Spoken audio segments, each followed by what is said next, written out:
وخصاله صلوا عليه وآله اللهم صل وسلم وبارك عليه की मोहब्बत जिक्र करने ला इलाहा इल्लल्लाह ला इलाहा इल्लल्लाह ला इलाहा इल्लल्लाह ला इलाहा इल्लल्लाह ला इलाहा इल्लल्लाह ला इलाहा इल्लल्लाह ला इलाहा इल्लल्लाह ला इलाहा इल्लल्लाह ला इलाहा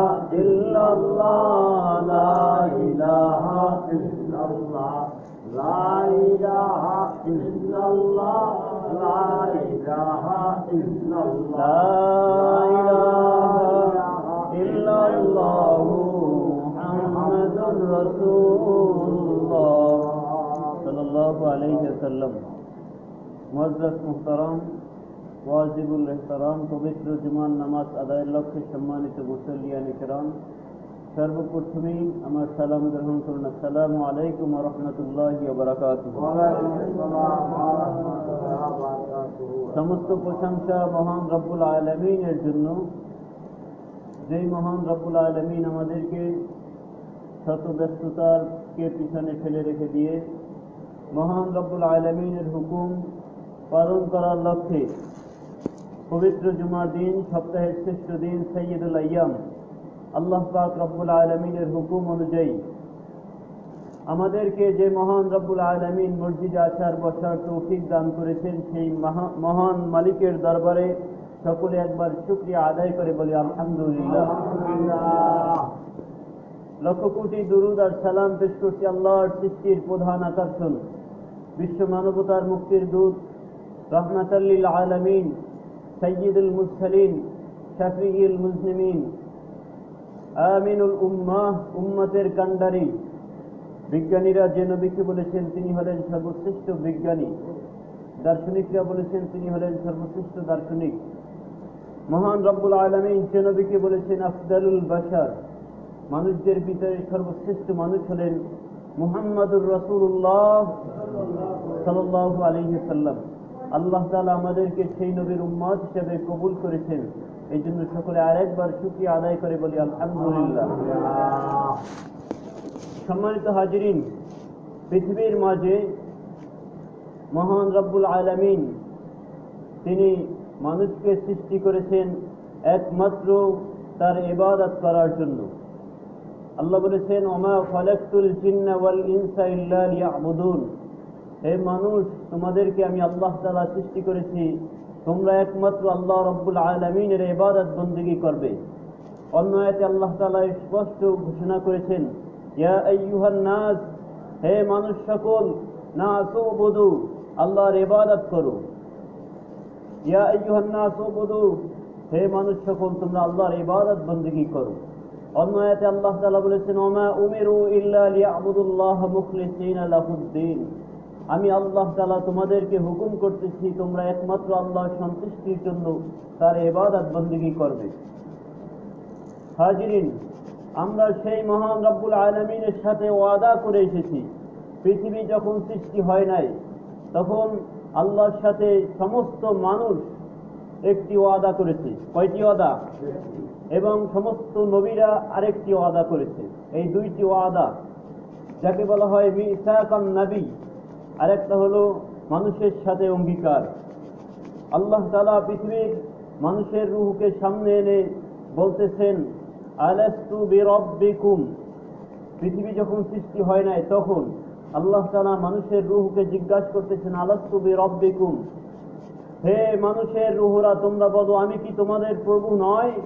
তখন রূহ উত্তর দিয়েছে ক্বালু বালা, অবশ্যই আপনি আমাদের প্রভু। জোরে বলেন সুবহানাল্লাহ।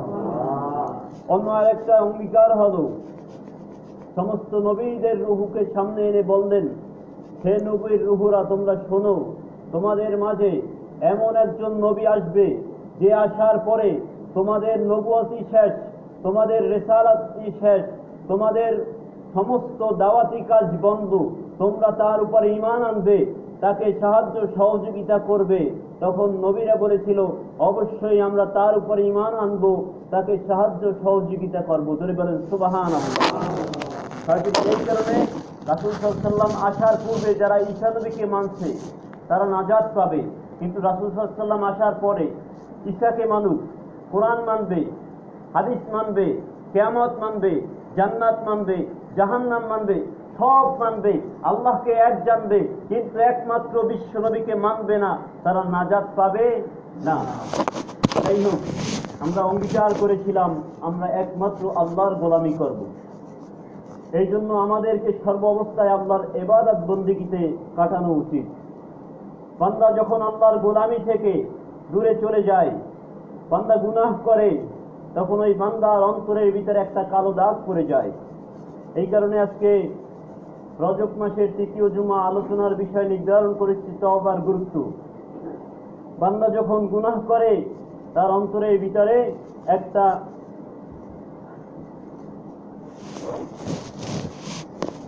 কালো মরিচার দাগ পড়ে যায়। বান্দা যখন আল্লাহর কাছে তওবা করে তখন আল্লাহ রাব্বুল আলামিন ওই বান্দাকে মাফ করে দেন। জোরে বলেন সুবহানাল্লাহ। হাজিরিন, এই কারণে আমাদেরকে বেশি বেশি করে আল্লাহর কাছে তওবা করতে হবে। আল্লাহ তাআলা কোরআনের ভিতরে বলেছেন, কুল ইয়া ইবাদিয়াল্লাযীনা আসরাফু আলা আনফুসিহিম লা তাকনাতু মির রাহমাতিল্লাহ ইন্নাল্লাহা ইয়াগফিরুয যুনুবা জামিয়া। হে নবী, আপনি মানুষদেরকে বলে দিন, আমার বান্দারা জানি তার নাফরমানি গুনাহ করে, জানি আমি আল্লাহ রাব্বুল আলামিনের রহমত থেকে নৈরাশ না হয়, আমি আল্লাহ রাব্বুল আলামিনের রহমত থেকে নৈরাশ না হয়, আমি আল্লাহর কাছে জানি মাফ চাই, আমি আল্লাহ তাআলা ওর গুনাহ যত বড়, আমি আল্লাহর দয়া তার চেয়েও বেশি বড়। জোরে বলেন সুবহানাল্লাহ। হাজিরিন, এই কারণে আল্লাহ রাব্বুল আলামিনের ইবাদত বন্দেগী আমাদেরকে করতে হবে, তার কাছে তওবা করতে হবে। এই তওবা কবুলের শর্ত হলো চারটি। কয়টি? রিয়াদুস সালিহিন ইমাম নববী রাহমাতুল্লাহি আলাইহি বলেছেন তওবা কবুলের শর্ত চারটি। এক নম্বরে তওবা কবুলের শর্ত বান্দাকে পাপ কাজ ছেড়ে দিতে হবে। এক নম্বরে তওবা কবুলের শর্ত কি? পাপ কাজ ছেড়ে দিতে হবে।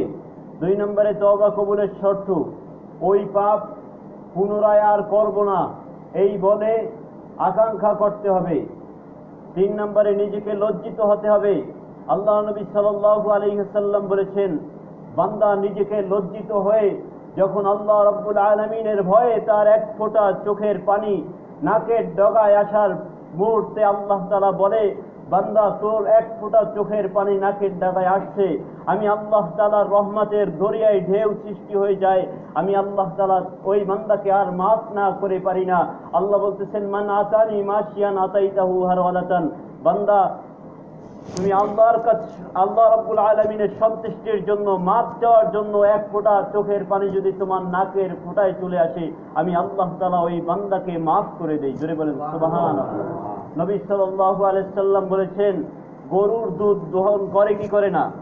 গরুর দুধ দহন করার পরে ওই দুধ যেরকম তার ভিতরে প্রবেশ করানো অসম্ভব, কোনো বান্দা যদি আল্লাহর ভয়ে কেঁদে তার চক্ষু থেকে এক ফোঁটা পানি পড়ে যায়, ওই বান্দাকে আল্লাহ তাআলার পক্ষে জাহান্নামে দেওয়া ওই রকমই অসম্ভব। হাজিরিন, বলতেছিলাম যে তওবা কবুলের শর্ত চারটি। এক নম্বরে পাপ কাজ ছেড়ে দিতে হবে। দুই নম্বরে ওই পাপ কাজ পুনরায় আর করব না এই বলে নিজেকে দৃঢ় রাখতে হবে। তিন নম্বরে লজ্জিত হতে হবে, পাপের জন্য নিজেকে লজ্জাবোধ করতে হবে যে আল্লাহ পাপ করেছি, মাপ চাই তোমার কাছে। নবী সাল্লাল্লাহু আলাইহি ওয়াসাল্লাম বলেন, কিয়ামতের দিন আল্লাহর আরশের নিচে 7 শ্রেণীর মানুষ ছায়া পাবে। তার ভিতরে এক শ্রেণী হলো ওই বান্দা যে বান্দা আল্লাহর ভয়ে গোপনে আল্লাহর ভয়ে চক্ষু থেকে অশ্রু ঝরায়। 4 নম্বরে হলো হকদারের হককে ফিরিয়ে দিতে হবে। 4 নম্বরে কি? হকদারের হককে ফিরিয়ে দিতে হবে। আপনার কাছে দেনা পাওনার হোক অথবা কারো মনে কষ্ট দিয়ে যদি আল্লাহর কাছে মাফ চান, আপনার তওবা আল্লাহ তাআলা মাফ করবেন না। এই কারণে তওবা কবুলের পূর্ব একটি শর্ত হলো আপনাকে হকদারের হককে ফিরিয়ে দিতে হবে। অন্য ব্যক্তির সাথে খারাপ আচরণ করেছেন, তার কাছে গিয়ে মাফ চাইবেন, হে ভাই তোমার সাথে ভুল করে ফেলেছি, তুমি মাফ করো, নাইলে কিয়ামতের দিন আল্লাহ তাআলা ওই বান্দাকে মাফ করতে পারবে না। হাজিরিন, এই কারণে আমাদেরকে আল্লাহ রাব্বুল আলামিনের কাছে জীবনে যত গুনাহ করেছি এই গুনাহ থেকে ফিরে আসতে হবে। আল্লাহ নবী সাল্লাল্লাহু আলাইহি ওয়াসাল্লাম বলেছেন, আত-তাইবু আনিল জামবি কামান লা জামবা লাহ, গুনাহ থেকে তওবাকারী কেমন জানি বেগুনাহ নিষ্পাপ মাসুমের মতো হয়ে যায়। ধরে বলেন সুবহানাল্লাহ। গুনাহ থেকে তওবাকারী কেমন জানি বেগুনাহ নিষ্পাপ মাসুমের মতো হয়ে যায়। আল্লাহ নবী সাল্লাল্লাহু আলাইহি ওয়াসাল্লাম বলেন, বান্দা যখন আল্লাহর কাছে মাফ চায়, বলে আল্লাহ আমার ভুল হয়ে গিয়েছে, আল্লাহ আমি ভুল করে ফেলেছি, তখন আল্লাহ তাআলা ফেরেশতাদেরকে বলে, হে ফেরেশতারা, আমার বান্দা কি জানে তার একজন প্রভু রয়েছে, সে ইচ্ছা করলে তাকে মাফ করতে পারে, ইচ্ছা করলে তাকে শাস্তি দিতে পারে, ইচ্ছা করলে তাকে মাফ করতে পারে, আবার ইচ্ছা করলে তাকে শাস্তি দিতে পারে। তখন ফেরেশতারা বলে, হ্যাঁ আল্লাহ তাআলা জানে, তোমরা সাক্ষী থাকো, আমি আল্লাহ তাআলা এই বান্দাকে মাফ করে দিলাম। হাজিরিন, এই কারণে আমাদেরকে বেশি বেশি করে আল্লাহর কাছে তওবা করে মাফ চেয়ে গুনাহকে ছেড়ে দেওয়ার নিয়ত করতে হবে। আল্লাহ নবী সাল্লাল্লাহু আলাইহি ওয়াসাল্লাম বলেছেন, কুল্লু বানি আদম, প্রত্যেকটা বানি আদম খাত্তাইন, প্রত্যেকটা বনি আদম গুনাহগার, প্রত্যেকটা বনি আদম ভুলকারী, প্রত্যেকটা বনি আদম কি করি? ভুলকারী। অখাইরুল খাত্তাইন মিনাত তাওয়াবিন, তাদের ভিতরে শ্রেষ্ঠ ভুলকারী ওই ব্যক্তি যে ব্যক্তি ভুল থেকে ফিরে এসে আল্লাহর কাছে মাফ চায়। জোরে বলেন সুবহানাল্লাহ। ভুল করা আপনার অপরাধ না। আপনি যদি ভুল না করতেন, আল্লাহ তাআলা আপনাকে বাদ দিয়ে অন্য আরেক জাতি সৃষ্টি করতেন।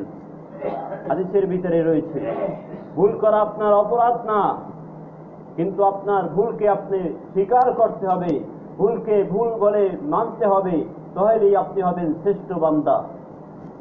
রাসূলুল্লাহ সাল্লাল্লাহু আলাইহি ওয়াসাল্লাম বলেছেন, তিন শ্রেণীর মানুষকে আল্লাহ তাআলা জাহান্নামের আগুনে জ্বালাবে না। তিন শ্রেণীর মানুষকে আল্লাহ তাআলা জাহান্নামের আগুনে জ্বালাবে না। এক নম্বরে ওই ব্যক্তি যে ব্যক্তি আল্লাহর ভয়ে চক্ষু থেকে পানি ঝরায়। এক নম্বরে ওই ব্যক্তি যে ব্যক্তি আল্লাহর ভয়ে চক্ষু থেকে পানি ঝরায়। আল্লাহ তুমি যদি মাফ না করো, মাফ করার আর কেউ নাই। আল্লাহ তুমি যদি ক্ষমা না করো, ক্ষমা করার আর কেউ নাই। তোমার দরবার ছাড়া আর কোনো দরবার নাই, যে দরবারে গেলে মাফ পাওয়া যায়। তখন আল্লাহ তাআলা ওই বান্দাকে জাহান্নামের আগুনে জ্বালাবে না। দুই নম্বরে ওই ব্যক্তি যে ব্যক্তি আল্লাহর রাস্তায় পাহেরা দেয়। দেখেন কত মানুষ পৃথিবীর মাঝে রয়েছে, তাহাজ্জুদের ওক্তে উঠে নিজের ভুলকে স্বীকার করে নেয়, নিজের ভুলের জন্য ক্ষমা চায়। আল্লাহ তাআলা প্রত্যেক দিন, প্রত্যেকটা দিন প্রথম আসমানে নেমে আসে, এসে বলেন, আলামান মুস্তাগফিরুন, কে আছো ভুলকারী, কে আছো ভুলকারী, আমি আল্লাহর কাছে মাফ চাও, আমি আল্লাহ তাআলা মাফ করে দেব। কে আছো রিজিকের অভাবগ্রস্ত, আমি আল্লাহর কাছে চাও, আমি আল্লাহ তাআলা তোমাকে রিজিকের অভাব পূর্ণ করে দেব। কে কোন সমস্যায় ভুগতেছো, আমি আল্লাহর কাছে চাও, আমি তোমার সমস্যাকে সমাধান করে দেব। প্রত্যেক দিন শেষ রাত্রের তৃতীয় অংশে আল্লাহ তাআলা প্রথম আসমানে চলে আসে। এই জন্য আমাদেরকে আল্লাহর কাছে বেশি বেশি করে মাফ চাইতে হবে, আল্লাহর কাছে বেশি বেশি করে ক্ষমা চাইতে হবে, আল্লাহর কাছে বেশি বেশি করে নিজেকে অপরাধী মনে করতে হবে। আল্লাহ তাআলা বলতেছেন, হে বান্দা, ইয়া আইয়ুহান নাস তুবু ইলাল্লাহ তাওবাতান নাসুহা, হে মানুষ সকল, আমি আল্লাহর কাছে তওবা করো। তুমি যদি তওবাতান নাসুহা, উত্তম তওবা করতে পারো, আমি আল্লাহ তাআলা তোমার তওবাকে ফেরত দেব না। আমি আল্লাহ তাআলা তোমার তওবাকে ফেরত দেব না। যে নবীর কোনো গুনাহ ছিল না, সেই নবী প্রত্যেক দিন 100 অথবা 70 বার তওবা করত। রাত্রে, অন্ধকার রাত্রে নিজে দাঁড়িয়ে যেতেন সেজদায়, দাঁড়িয়ে সেজদায় পড়ে কাঁদতেন নিজের জন্য, আল্লাহ আপনি আমাকে মাফ করে দেন, আল্লাহ আপনি আমাকে ক্ষমা করে দেন। সাহাবায়ে কেরামরা বলতেন, ইয়া রাসূলুল্লাহ, আপনার জীবনের সমস্ত গুনাহ খাতা তো আল্লাহ মাফ করে দিয়েছেন, আপনি তারপরেও কেন এত কান্নাকাটি করেন, এত ইবাদত করেন? তখন আল্লাহ নবী সাল্লাল্লাহু আলাইহি ওয়াসাল্লাম উত্তর দিয়েছেন, হে সাহাবায়ে কেরামরা, আফালান আকু আবদান শাকুরা, আমি কি আল্লাহর শুকর গুজারি বান্দা হব না? আমি কি আল্লাহর শুকর গুজারি বান্দা হব না? আবু বকর রাদিয়াল্লাহু তাআলা আনহু, আমরা একটা অনুষ্ঠান হইলেই গান বাদ্য শুরু করিয়ে দেই, কিন্তু আবু বকর রাদিয়াল্লাহু তাআলা আনহু ঈদের দিন, রমজান শেষ, সবাই খুশি করতেছেন, আবু বকর রাদিয়াল্লাহু তাআলা আনহু ঘরের ভিতরে প্রবেশ করে নিজের চক্ষু থেকে পানি ঝরাইতেছেন। জিজ্ঞাসা করা হয়েছে, আবু বকর তুমি কাঁদছো কেন? ঈদের দিন সকলে আনন্দ করে আর তুমি তোমার চক্ষু থেকে পানি ঝরাও। আবু বকর বলতেছেন, এই রমজান মাস চলে গেল, আমি কতটুকু গুনাহ মাফ করাইতে পারছি, এই জন্য আমি আল্লাহর কাছে মাফ চাই। ধরে বলেন সুবহানাল্লাহ। হাজিরিন, যাদের মাফ চাওয়া উচিত তারা আমরা মাফ চাই না, আর যাদের জান্নাতে যাওয়ার জন্য কোনো রাস্তা বাধা নাই তারা আল্লাহর দরবারে এরকম কাঁদতেন। হযরতে ওমর রাদিয়াল্লাহু তাআলা আনহু একদিন হঠাৎ করে হাসতেছেন, আবার কাঁদতেছেন। সাহাবায়ে কেরামরা জিজ্ঞাসা করলো, হে ওমর, আপনি হাসলেন আবার কাঁদলেন, ব্যাখ্যা জানতে চাই। ওমর বললেন, সাহাবায়ে কেরামরা তোমরা শুনে রাখো, আমি যখন ইসলাম ধর্ম গ্রহণ করি নাই তখন আমি মূর্তি পূজা করতাম। একদিন আমি একটা সফরে বের হয়েছি, সকলে কথাগুলো কি শুনতেছেন? হযরত ওমর রাদিয়াল্লাহু তাআলা আনহু বলতেছেন, সাহাবায়ে কেরামরা, আমি মূর্তি পূজা করতেছিলাম। একদিন আমি একটা সফরে বের হয়েছি, বের হওয়ার পরে আমার সাথে খাদ্য হিসাবে খেজুর ছিল। খেজুর কিন্তু একটা উত্তম খাদ্য। রাসূল সাল্লাল্লাহু আলাইহি ওয়াসাল্লাম বলছেন, যার ঘরে খেজুর নেই তার ঘরে কোনো খাদ্যই নেই। হাজিরিন, যাই হোক, হযরতে ওমর রাদিয়াল্লাহু তাআলা আনহু তিনি বের হলেন সফরের জন্য। প্রতিমধ্যে তার মনে ইচ্ছা জাগলো একটু মূর্তি পূজা করতে পারতাম। তখন ধারে কাছে খোঁজাখুঁজি করে দেখলো কোনো মূর্তি নাই। তারপরে তিনি তার সাথে ওই খেজুর দিয়ে আস্তে আস্তে করে লাগিয়ে ওইটাকে পূজা করেছে। হযরতে ওমর রাদিয়াল্লাহু তাআলা আনহু কাঁদতেছেন আর বলতেছেন, হাসতেছেন আর বলতেছেন, মানুষ কি এত বড় বোকা হতে পারে? মানুষ কি এত বড় বোকা হতে পারে? আমি আবার সফর করে যাইতেছি, হঠাৎ করে আমার খিদা পেয়েছে, আমি ওই খেজুরগুলো ছুটিয়ে আবার খেয়েছি। হাজিরিন, ওমর রাদিয়াল্লাহু তাআলা আনহু ওইগুলো খেয়েছেন। তখন ওমর রাদিয়াল্লাহু তাআলা আনহু হাসতেছেন যে মানুষ এত বড় বোকা হতে পারে। আবার কাঁদতেছেন, এই জন্য হে সাহাবায়ে কেরামরা, আমি যে এত বড় অপরাধ করেছি, আল্লাহ তাআলা আমার এই অপরাধের জন্য মাফ করবে কিনা। তারা জান্নাতের টিকিট পাওয়া, ওমর ফিল জান্নাত, রাসূল সাল্লাল্লাহু আলাইহি ওয়াসাল্লাম বলছেন ওমর হলো জান্নাতি। তারা এত কান্নাকাটি করত। আল্লাহ নবী সাল্লাল্লাহু আলাইহি ওয়াসাল্লাম, যার জীবনে কোনো গুনাহ ছিল না, গুনাহ ছিল? একদল বলে গুনাহ ছিল, নবীরা ভুল করছে। আফসোস তাদের জন্য, আফসোস তাদের জন্য। রাসূলুল্লাহ সাল্লাল্লাহু আলাইহি ওয়াসাল্লাম, তার উপরে কোরআনের আয়াত নাজিল হয়েছে, কুল মা কুনতু বিদআম মিনার রাসূল মা আদরি মা ইফআলু ওয়ালা বিকুম। হে নবী, আপনি জানিয়ে দিন কিয়ামতের দিন তোমাদের সাথে এবং আমার সাথে কি আচরণ করা হবে, আমি নবী তা জানি না।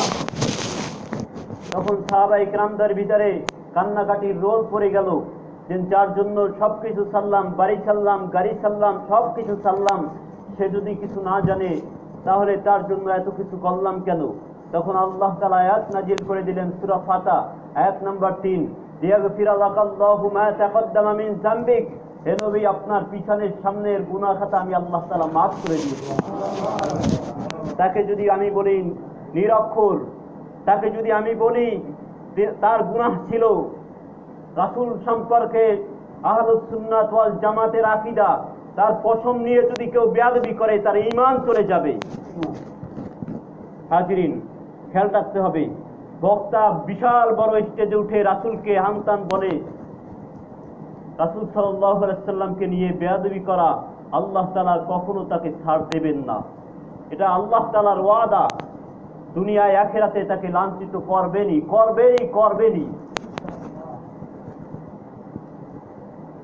একেবারে লেদাকাল থেকে কোরআন হাদিস পড়েছি, জানি না কিছু সত্য, কিন্তু নুরানিতে পড়েছি 4 বছর প্রথমে পড়েছি কলা কলা রাসূলুল্লাহ সাল্লাল্লাহু আলাইহি ওয়াসাল্লাম। সেই নবীকে যদি কটূক্তি করে, আমরা তাদের পিছনে নামাজও পড়ি না, তাদেরকে মহব্বতও করি না, তাদেরকে ভালোবাসি না। আল হুব্বু ফিল্লাহ ওয়াল বুগদু লিল্লাহ। কাউকে ভালোবাসি আল্লাহ এবং তার রাসূলের জন্য, কাউকে ত্যাগ করি আল্লাহ এবং তার রাসূলের জন্য। হাজিরিন, এই জন্য খেয়াল রাখতে হবে। আমার কাছে একটা প্রশ্ন করা হয়েছে। প্রশ্নটা হলো যে নামাজের ভিতরে এদিক ওদিক তাকালে কি সমস্যা?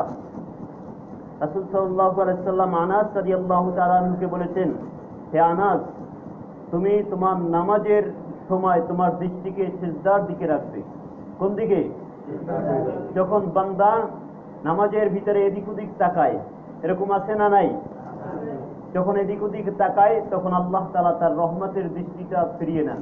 আমরা আল্লাহর কাছে আসি তার রহমত পাওয়ার জন্য। তখন যদি অমনোযোগী হয়ে এদিক ওদিকে তাকাইয়া তারপরে আল্লাহর রহমত থেকে বঞ্চিত হই, তাহলে এটা ভুল হবে না?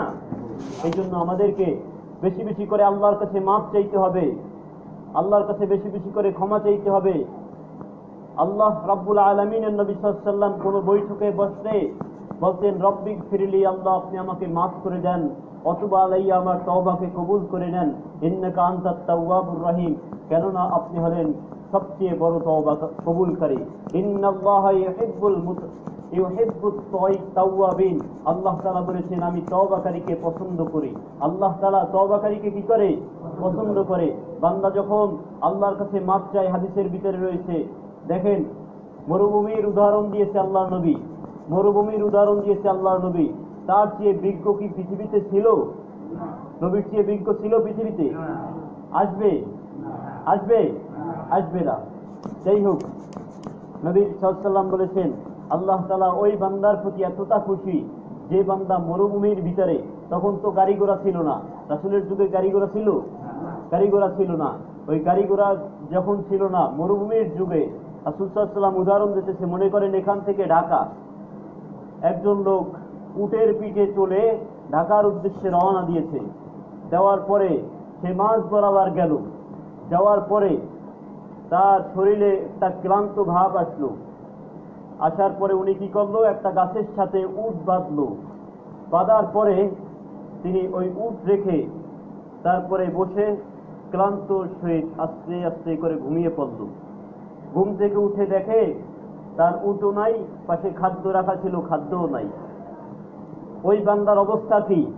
এদিকেও যাওয়ার পথ নাই, এদিকেও আসার পথ নাই। তখন তার কি মরা ছাড়া আর কোনো উপায় আছে? আল্লাহ নবী সাল্লাল্লাহু আলাইহি ওয়াসাল্লাম বলতেছেন, আল্লাহ তাআলা বলতেছেন, নবী সাল্লাল্লাহু আলাইহি ওয়াসাল্লাম বলতেছেন মানে কি? নবীর কাছে আল্লাহ জানিয়েছেন, ভুল বুঝবেন না কেউ। আল্লাহ তাআলা বলতেছেন ওই বান্দার প্রতি আল্লাহ তাআলা এতটা খুশি, ওই বান্দার প্রতি আল্লাহ তাআলা এতটা খুশি যে ব্যক্তি গুনাহ করে আল্লাহর কাছে মাফ চায়। জোরে বলেন সুবহানাল্লাহ। আল্লাহ রাব্বুল আলামিনের কাছে বেশি বেশি ক্ষমা চাইতে হবে। আল্লাহ তাআলা জানি আমাদের পিছনের ভুলগুলো মাফ করে দিক, বলুন আমিন। আল্লাহ আপনি আমাদেরকে ক্ষমা করে দিন, বলুন আমিন। আল্লাহ আপনি আমাদের তওবাকে কবুল করে নিন, বলুন আমিন। গুনাহ থেকে বিরত থাকার তৌফিক দিন, বলুন আমিন। আল্লাহ আপনি আমাদেরকে হেদায়েত নসিব করুন, বলুন আমিন। আল্লাহ যারা অসুস্থ রয়েছে তাদেরকে আপনি সুস্বাস্থ্য দান করুন, বলুন আমিন। আল্লাহ রাব্বুল আলামিন আমাদেরকে এই কথাগুলো আমল করার তৌফিক দিন, আমিন। ওয়া মা আলাইনা ইল্লা বালাগ। যারা সুন্নাত পড়েন নাই, সুন্নাত পড়েন। দোয়া আছে।